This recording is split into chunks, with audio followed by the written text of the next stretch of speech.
Do you want to travel to Africa, but you have no idea what country to travel to first? Well, in this video, I am going to show you how you can choose which country to go to first and really give you some tips on how you can choose your destination regardless of what continent you're traveling to. Okay? I'm Inez, and if you're new here, welcome to my channel, the best place for Black women who are trying to make their dreams of Black travel a reality, child. I have been to over 15 countries across 5 continents, and I have planned group trips and solo trips since 2012. So no matter where you are in your travel journey, I can help you navigate the next steps to stay tripping. So if that sounds like something you want to do, make sure you subscribe to my channel and turn on the notifications. And if you want to know how you can choose the best country for you to travel to first when you go to Africa, keep watching. So the first thing you need to consider when you're choosing the first place that you want to go to, the first country you want to visit in Africa, is what do you want to experience, right? What are you trying to experience? So there's a lot of countries in Africa, y'all. When people say, oh, I want to go to Africa, where do you think I should go? I'm always like, ma'am, sir, and ma'am, there are 54 countries in Africa. I'm gonna need you to give me some more details on what exactly it is you want to experience before I can give you any suggestions, okay? So I need you all to think about, what are you trying to experience? There's so much to do. There's so many places you can go to experience similar things, but they'll all be a bit different. So here's some of the experiences you can consider around things you can do and countries that have those experiences, right? So the first thing is historical significance. Are you trying to go see something of historical significance?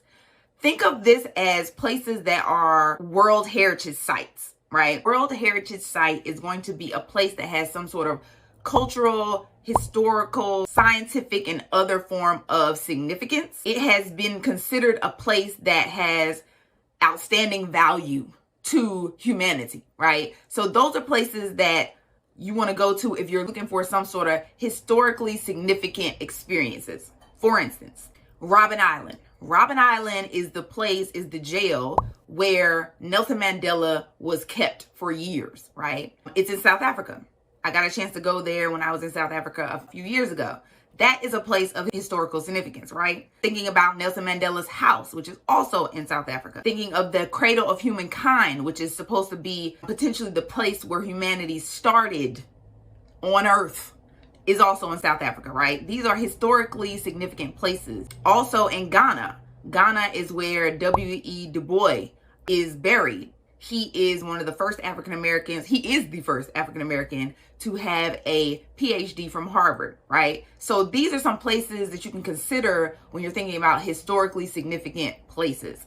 I'm going to put links in the description of all of the sites that I use to find some of the key places that fall under all of these categories. So make sure you go to the description to look up the links that I use to find these places. Right, so the next thing is, are you looking to experience ancestral connection, right? If you're African American, you probably, if you're anything like me, then you're trying to figure out, what were my ancestors like, right? What did they experience? What is the homeland like? What is the motherland like, right? If that's the experience that you want to have, then you want to look up places that are going to bring that feel for you, right? A lot of us, our families, our ancestors originated somewhere around West Africa. Well, actually, correction. They were taken from West Africa, right? They may have been brought from other countries to West Africa during the transatlantic slave trade. And so West Africa is usually a place where we were taken from. And so it's a really good place to start, right? I usually always tell people or suggest to people to start in Ghana. I love Ghana. It was the second African country I went to, but it was the first one that I really, really, really connected with. And it is because there is so much heritage. There's so much ancestral connection there for me as an African American, right? And so Ghana has places like some of the Cape Coast slave castles. A lot of slaves were taken from the Gold Coast of Africa. So you get to see, what was it like before our ancestors left the continent, right? You get to see the door of no return, the place where they left and never came back, right? It's even giving me chills thinking about it now. These are some of the things that you want to go look at if you're trying to have an ancestral connection with the continent. Also, if you are looking for some ancestral connection, you can consider Benin. There is a fort called, I think, the Oida Fort, which I think is very similar to the castles in Ghana. And then also one of the things, if you're looking for ancestral connection, find a way to figure out where exactly your family is from, right? I think my family is from Mali.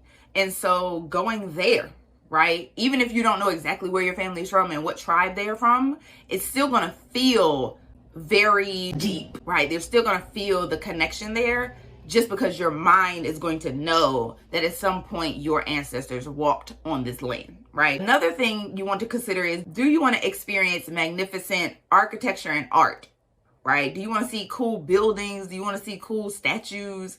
That type of thing, right? If you do, then maybe some of the places you want to go to is Egypt, right? Egypt is going to have the pyramids and it's going to have the Sphinx. Or maybe you want to go to Dakar in Senegal that has the African Renaissance Monument, which is a huge, you probably have seen this, Google it, African Renaissance Monument. It's a huge statue of a man, his wife, and their child, and they're pointing out into the land, and it's the largest statue in Africa, right? Or maybe you want to see Moses Mabhida Stadium, right? I had a chance to see that when I was in Durban in South Africa. So think about, maybe that's something that you want to see. Maybe those are some of the countries you want to visit. Also, maybe you want to experience some tribal traditions. Are you looking to go see some of the tribes, experience some of the tribes, the well-known tribes of Africa, right? If you do, then you potentially may want to go to Ghana again. If you go to Kumasi, which is a rural area outside of Accra in Ghana, you get a chance to experience the Ashanti tribe, right? As an African American, you probably have heard the term Ashanti before, right? Or the name Ashanti, that too. The Ashanti tribe is the original tribe for the kente cloth, right? So you're probably familiar of kente cloth. You've seen kente hats, you've seen kente bags. If you're looking to experience the tribe that created that, then you can go to Kumasi and experience that. Also, one of the biggest tribes that I'm sure everybody knows about is the Zulu tribe. That's going to be in South Africa, right? So if you're looking to experience the Zulu tribe, that may be someplace where you want to go. Lastly, there is the Maasai tribe. You probably know the Maasai tribe. They're actually in my logo for my business, but they have like the big necklace that's beaded around the neck, and it's kind of like circular. And then they usually have on like a blanket, and they usually may have like a stick. And they're known for the ones that jump really high, right? You see them in their photos, they're jumping really high, which, by the way, that is a mating dance for Maasai men to attract a Maasai bride. Ain't that cool? I think that's so cool. So if you're looking for something like that, then maybe you want to visit Kenya or Tanzania. Now, maybe you're like, I want to see some nature, right? I want to see some captivating nature, and I want to see some captivating animals, right? Africa is known for its big five, right? The big five. If you're not familiar with the big five are the largest animals on the continent that people usually want to go see, specifically when they go to Africa. I got on my big five earrings today. One of the animals, one of my favorite animals. The big five are the African lion, the African elephant, the African rhino, the African leopard, as well as the Cape buffalo, right? So I have on my elephant earrings. Hey. So if you're looking to see any of the big five or any type of magnificent nature or animals, then maybe you want to go to Zimbabwe. Zimbabwe has Victoria Falls. So if you've seen pictures on Instagram of people looking like they're on the edge of a waterfall about to fall off, but they got the pictures. I know you've seen these pictures. They're at Victoria Falls, and that's in Zimbabwe. Or you may want to go to Namibia. Namibia has really large and vast old deserts. I think some of the oldest deserts in the world are in Namibia, and they have like huge sand dunes. And so if you've seen some places where people have taken pictures with on the sand and throwing up the sand and that type of stuff, if you wanted those experiences, you might want to go to Namibia. Also, Masai Mara is one of the places where you can do a safari and see some of the animals in the big five, and that is in Kenya. Or maybe you like me and you're trying to get your beach on, okay? You try to lay on the beach in the sun, in the sand, with the water, okay? You want some rest, relaxation, calm. You just want to hear the waves, right?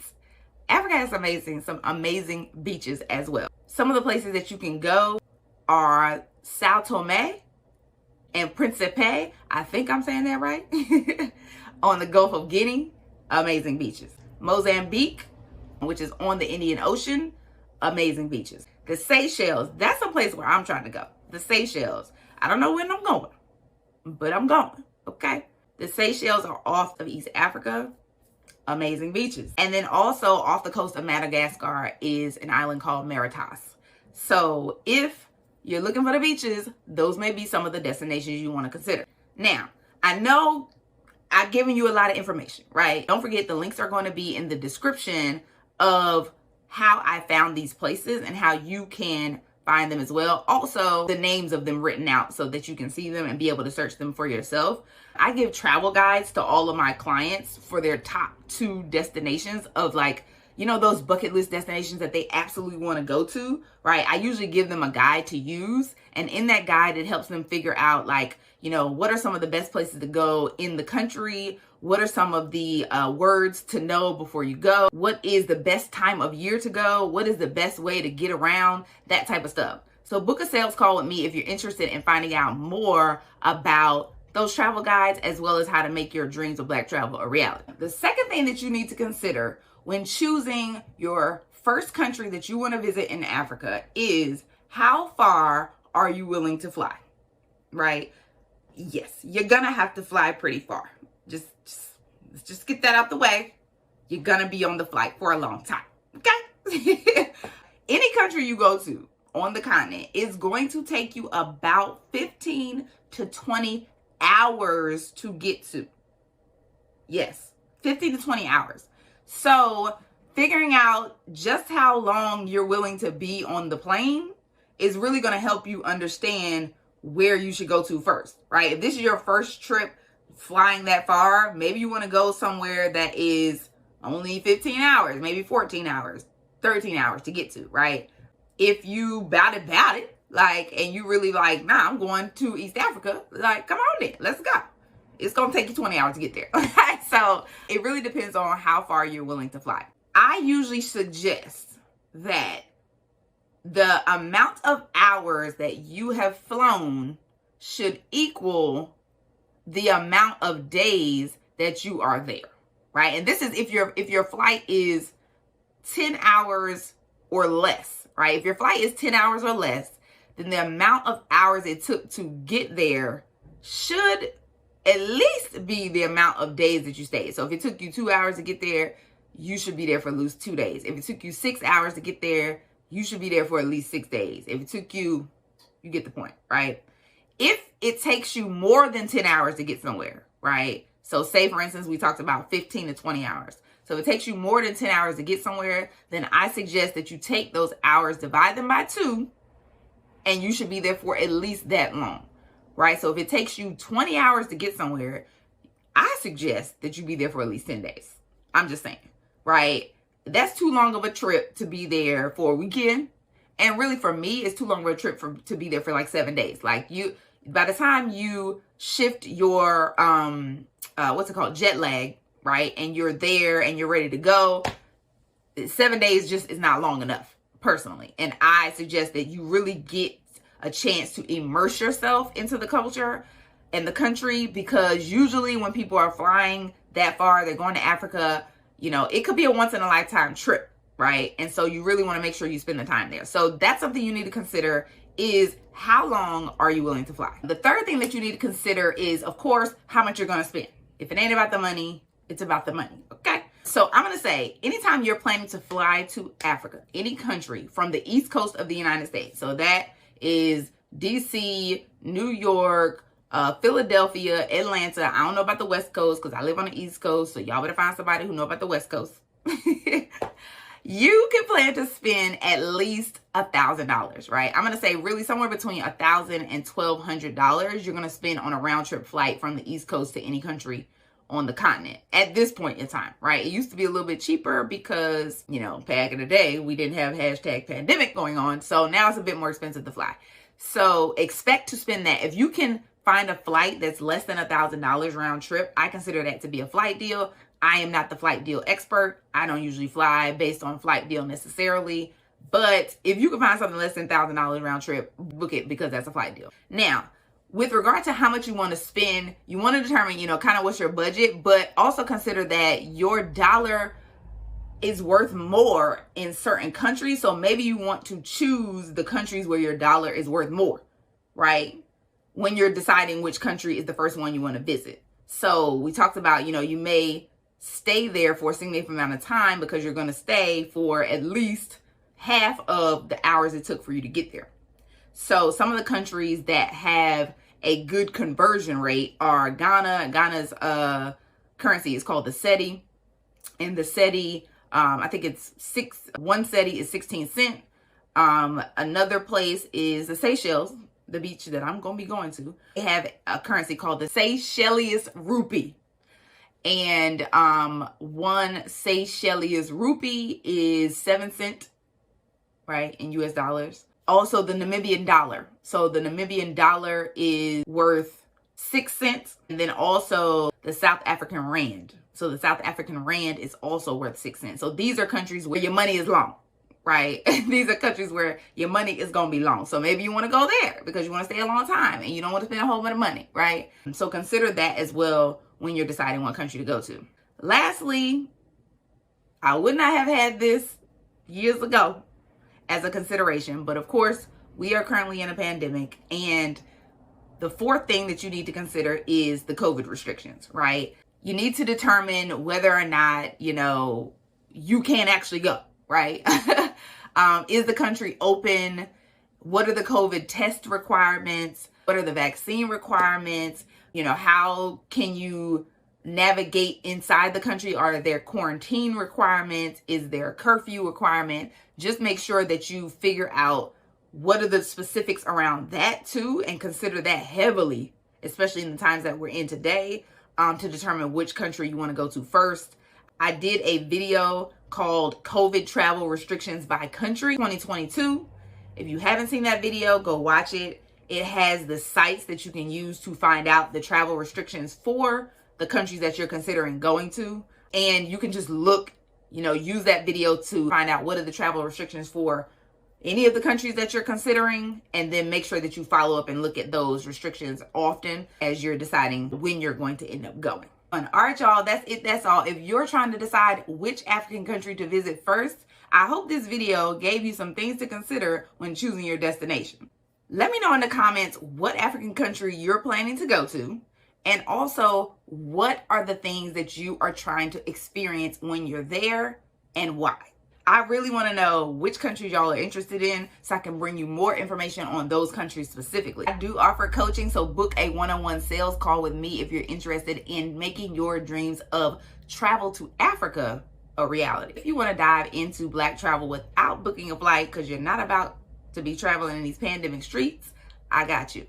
Make sure you download my digital cheat sheet called Finding Big Fun. It has all of the communities I use, the sites I use, the playlists I listen to, all the things that I use in order to find fun things to do, fun ways to incorporate travel into my life without leaving the United States. The link is in the description. Also, if you want to see more of me making my dreams of Black travel a reality, make sure you go follow me on Instagram at International Inez. I love to connect with my YouTube family, so send me a DM and tell me which videos you like the best. Lastly, if you love this video, I know you're one of my people. So make sure you like this video and subscribe to my channel so you can learn more about transforming your life through travel. And until we meet again, stay tripping.